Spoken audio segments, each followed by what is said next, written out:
Hold up. Every day I wake up, wake your ass up. The Breakfast Club. Y'all finished or y'all done? Jess just pointed something out to me. Ray J said ice grilling the studs. The ice grilling the studs. All right, them studs beat your ass, Ray J. You play with them studs if you want to. Them studs will jump you. He was on the studs back then. Them studs say get the scrap. They ain't always talking about dildos. He's on tonight. I'm trying to look it up now if it's even For real, really he said that. I know when I hear studs, yo. He said it. When I hear studs. He said it. He ice grilling them studs. Salute to Ray J, man. Yeah, We celebrating Ray J. 15 years of the Breakfast Club. Ray J was our first guest ever. Yes, he was. Also first viral moment ever. And Ray J he's actually the perfect first guest because he's flawed just like us. That's right. And we love him in spite of. That's Absolutely. right. All right, well, let's get right in the front page news. You know who else? Mimi Brown is celebrating the anniversary because Mimi Brown first appeared on Breakfast Club doing front page news a year ago yesterday. Oh, Yes. well, happy anniversary, Mimi Brown. Yes, Mimi. Y'all. It's so good to be with y'all this morning. How y'all doing? We good? Bless Black and Halle. Okay. Mimi, we're not going to let you start without talking about them Cowboys losing last night. Okay. All right. Now Sorry, Charlotte. The Cowboys lost last night 44-30. Did you see it, Charlamagne?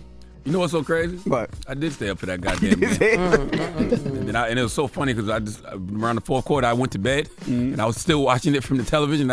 Detroit would score, I just go back to sleep, then open back my eyes and be like, nope, we ain't coming back. Damn it, man. What's up, Mimi? All right, good morning, y'all. For a Friday, we've got a lot to get through. So we're going to start this morning with new details in a military operation that's drawing intense scrutiny in Washington. U.S. military, they carried out another strike on a suspected drug smuggling boat, this time in the Eastern Pacific, killing 4 men. Now, Southern Command said the vessel was operating in international waters along a well-known trafficking route and was run by a designated terrorist organization, though they didn't say which one. And the military also released a short video showing the boat being hit and engulfed in flames. And this latest strike, it happened the same day Navy Admiral Frank Bradley was on Capitol Hill for a briefing. He was briefing lawmakers about that September 2nd operation in the Caribbean that killed 11 people. Now, Bradley told lawmakers he was not ordered by Defense Secretary Pete Hegseth to, quote, kill everybody. He also acknowledged that 2 of the survivors did not appear to have radios or any way of calling for help, contradicting earlier claims from defense officials. Now, after the hearing, senators who viewed that video, they described very different interpretations of what they saw. House Intelligence Democrat Jim Hines said the footage, it raised serious concerns about what happened out there. Let's listen to what he had to say. What I saw in that room was one of the most troubling things I've seen in my time in public service. You have 2 individuals in clear distress without any means of locomotion, with a destroyed vessel, who are killed by the United States. People will someday see this video and they will see that that video shows, if you don't have the broader context, an attack on shipwrecked sailors. But Republican Tom Cotton, he says he saw something entirely different. Let's listen to what he had to say. The first strike, the second strike, and the third and the fourth strike on September 2nd were entirely lawful and needful, and they were exactly what we would expect our military commanders to do. I saw 2 survivors trying to flip a boat loaded with drugs bound for the United States back over so they could stay in the fight. Well, several lawmakers from both parties are now calling for the video to be released to the public, which is something President Trump says he supports. And since early September, the military has launched more than 20 strikes on suspected narco boats in the Caribbean and the Eastern Pacific, killing at least 87 people. So what are they trying to prove with these videos? Because, I mean, I still don't think that is an offense you should be killed over, right? Yeah. That's what I was saying yesterday. Like, it just seems weird to do, like, not arrest them, not put them in front of a judge. Yeah, no type of due process whatsoever. Just kill them. That's wild. And I don't want those drugs in our country either. But I'm just saying, like, should it be the death penalty immediately? No. Yeah, and that's something Senator Rand Paul has been talking about repeatedly. Right, the U.S. has a process. There is a due process, and so they should be going on the boat, seeing what's happening, and then arresting them if that is the case. So we'll continue to follow that. And there are new developments this morning in the Justice Department's attempt to bring criminal charges against New York Attorney General Letitia James. A grand jury declined to re-indict her less than 2 weeks after the original case was tossed out. Now, James had been accused of bank fraud and making false statements, charges she has always denied. Now, sources, though familiar with the case, say the administration is already weighing whether to try her a third time. Try to indict her. Yeah. Jesus Christ. Salute to Tis James, though, and I'm just happy that there's still some type of guardrails in this country, that some people still give a damn about democracy. Absolutely. All right, well, coming up at 7, there's a new app that's taking divine intervention to a whole new level. You'll want to hear this one. It involves your faith and your phone. We'll explain in the next hour. Morning, everybody. It's DJ NV, Jess Hilarious, Charlamagne the Guy. We are the Breakfast Club. Let's get back to some front page news. Now, Cowboy fans, where you at, Trav? You ain't called this morning with that energy, Trav. I'm still right here. You know what I'm saying? I'm 6-6-1. I'm a Dallas Cowboy fan, so I'm used to mediocrity. Like 6-6-1 is exactly where we should be. Well, the Lions beat y'all last night 44-30. I lost by 14. I'm just mad I stayed up for that game. I don't know why I ain't stick to my routine and take my ass to bed at 9:15, but my dumb ass stayed up watching that game. What's up, Mimi? Good morning, MV, Jess, Charlamagne. How y'all doing? Peace, Mimi Brown. Good morning. All right, so we start this hour with a major break in a case that has puzzled federal investigators for nearly 5 years. A Northern Virginia man has been arrested and charged with placing 2 pipe bombs outside the Democratic and Republican National Committee headquarters the night before the January 6th attack. Attorney General Pam Bondi identified the suspect as 30-year-old Brian Cole Jr. of Woodbridge, Virginia. Now, Bondi says Cole is charged with using an explosive device and could face more charges as the investigation continues. She also said nothing new sparked his arrest. Investigators simply went back over the evidence already in hand. Let's listen to that. The FBI, along with U.S. Attorney Pirro and all of our prosecutors, have worked tirelessly for months, sifting through evidence that had been sitting at the FBI with the Biden administration for 4 long years. Let me be clear, there was no new tip, there was no new witness, just good, diligent police work and prosecutorial work.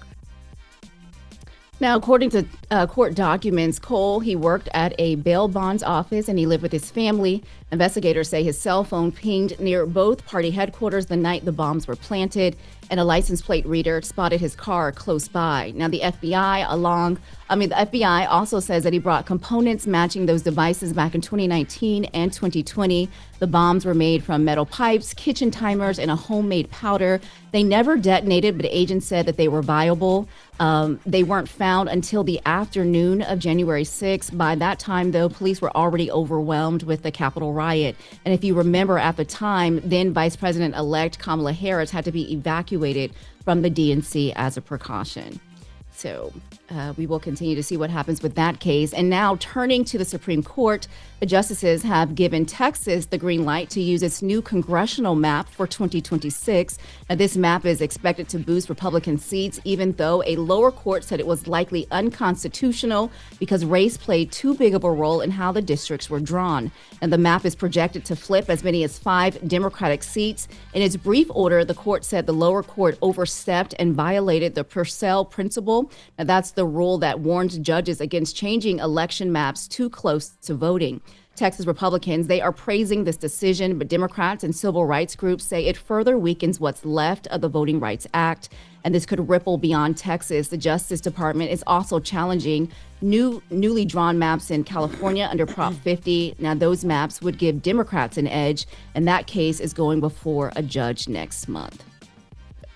Damn. A lot happening, yes, on Capitol Hill. So that's why it was important for what Gavin Newsom did with Prop 50 in California. Exactly, to counter exactly what was going to happen in Texas. And so we'll see, because a lot of other states now have joined in. We're still waiting on, those maps will be considered legal as we head into the 2026 midterms. Westmore in Maryland, it's on you. What's up? Period. Absolutely. All right, and switching gears here a little bit, menopause is taking center stage this week thanks to Halle Berry. And now, speaking of California, Governor Gavin Newsom, he's weighing in. I know you all touched on this a little bit yesterday during the latest with Loren, but now we're officially hearing directly from Governor Newsom. So this all stems from Berry's appearance at the New York Times Deal Book Summit. Charlamagne, you were there, right? Yeah, I spoke on a panel. I spoke on a panel called, I think it was Journalism Uninterrupted with a few other distinguished media people. Okay. Well, during that, at the Deal Book Summit, she delivered an emotional speech about how women are treated in Hollywood and in politics. And she called out Newsom directly, saying he vetoed the Menopause Care Equity Act, not once but twice. And that's the bill that will require insurance companies to cover menopause and perimenopause treatment and make sure that doctors are actually trained to diagnose and treat it. Now, Berry said that by blocking the bill, Newsom is overlooking women in midlife and ignoring half the population. Let's remind ourselves about what she had to say at that event. Back in my great state of California, my very own governor, Gavin Newsom, has vetoed our menopause bill, not 1 but 2 years in a row. But that's okay, because he's not going to be governor forever. And with the way he's overlooked women, half the population, by devaluing us in midlife, he probably should not be our next president either. Because at this stage of my life, I have zero left to give. Yeah, so that backlash, it prompted Newsom's office to issue a statement saying the governor deeply admires Berry's advocacy and that he vetoed the bill because the version on his desk would have raised health care costs for millions of working women. He says he's committed to expanding menopause treatment without increasing those bills. Shortly after that statement came out, let's fast forward a little bit. TMZ caught up with the governor at Newark Airport, and here's how he responded when he was asked about this situation. Halle Berry had some comments. Do you have any? She had actually just was connected with her manager. We're have the ability to reconcile it, so we're reconciling. So like, I've included it in the budget next year. She didn't know that. Oh, really? Yeah, so we're reconciling. So how do you? What's your message to women who might have been offended by the bill, or just what do they not understand about the bill that they should understand? They didn't understand we already were in the process of fixing it, so we're getting it fixed. Hey, drop one of clues bombs for Halle Berry. Absolutely. That call out was worth it, and this is why you should always challenge your elected officials, regardless of if they are in your party or not, or the party you support, because Gavin Newsom, like you just heard, is now including the budget for that bill in next year's budget. Mm-hmm. You know what I'm saying? And you know, now somebody should put him on blast publicly about vetoing those reparations bills as well. But It's funny though, because he goes, Halle Berry didn't know that. Yeah, because you didn't do it until after she called you out. That's right. Knock it off. Okay, cut it out. Trying to act like he had that in the bill before. Maybe he did, but I don't think he did, personally. Yeah, but well, TMZ said that he did. They said that he was planning to announce it in January, but Berry's comments pushed him to announce it earlier. Well, let me answer this question then, Mimi. The first statement that his team put out, how come they didn't say that in the first statement? Why they didn't wait until he got caught at TMZ Airport? Listen, good point. Listen, I don't make the news. I'm just reporting it. That's what they said. And he is saying that he planned to do it in January. But clearly, you're right. That's a really good point. Because if the statement, you should have said that in the statement. In the first statement. Halle put that pressure on him, though. Salute to Halle, man. That's good. That's why. Once again, that's why you should call out and challenge your elected officials, even if they are part of the party you support. That's right. Definitely making change there. All right, well, a new trend is popping up on people's phones, and it's definitely raising eyebrows. So a new wave of apps is trying to create what some are calling a hotline to heaven. The most talked about app is called Text with Jesus. It's an AI-powered chat box that lets users message Jesus, the apostles, and other biblical figures. And the idea behind it is... They better stop playing. Yes. What is this? Yes. Listen, blasphemous, but the idea behind it is simple. You type in a question and the app sends back a message written in the voice and the tone of a scripture. Now, some folks say it's a helpful tool, a modern way to explore faith or get reassurance during a tough moment. But critics say mixing faith and AI can get weird really fast. And some religious leaders, they are warning that it could blur the line between spiritual guidance and response written by software and not scripture. And now all of this is happening as researchers are pointing out that with nearly 30% of Americans identifying as religiously unaffiliated, and thousands of churches closing, apps like this are part of a bigger shift. Tech companies are stepping in where that traditional church is losing ground. Now, even the app's creators, though, they admit that users, they are not really talking to a higher power, just a bot pretending to be Jesus. And he says he plans to add even more characters soon, including the 3 wise men for Christmas. That's crazy. This is crazy. And I was just down in Atlanta, actually, and I sat, and you was moderating the panel, Charlamagne. We was actually talking to Sarah Jakes Roberts about this. She was asking her, like, how AI would affect, or is she, like, afraid of it or whatever. And she was saying, like, no, she's not. But, like, and then it's crazy that you got this story today. But I was thinking about that when he asked her that question, like, dang, how could that actually, like, cripple, manifest? You know what I'm saying? Like, how? But what dangers could it bring to a pastor or a spiritual advisor? And then here you go, here go an app. And to Jess's point, I was talking to Sarah about people impersonating her, right? Because I saw a video where they had Sarah Jakes Roberts on stage, and she was saying she geeked up looking for a eater, and I was like, I know that ain't Sarah Jakes. Oh my God! But now you got people actually impersonating Jesus. Yeah. That's crazy. You know what I'm saying? You're going too far now. That's Stop insane. They had an AI video with Sarah Jakes Roberts geeked up looking for a eater. Yes, it was her voice, but they had the words, and I was like, that ain't her. That nigga lying. But it's all fun and games until Jesus texts you that you going to hell because he knows what you did last summer. I'm serious. Yeah, people taking this too far now. This is scary, yo. It's very scary, and it's just dangerous. You don't play with God like that. No, not at all. Not at all. Not on no AI tip, yo. It's wild. That's wild. Yeah. You can just text Moses, Ezekiel, and Ruth, and all them. The apostles. Oh, whoever. God. That's too much, man. You better stop. Better stop. I agree.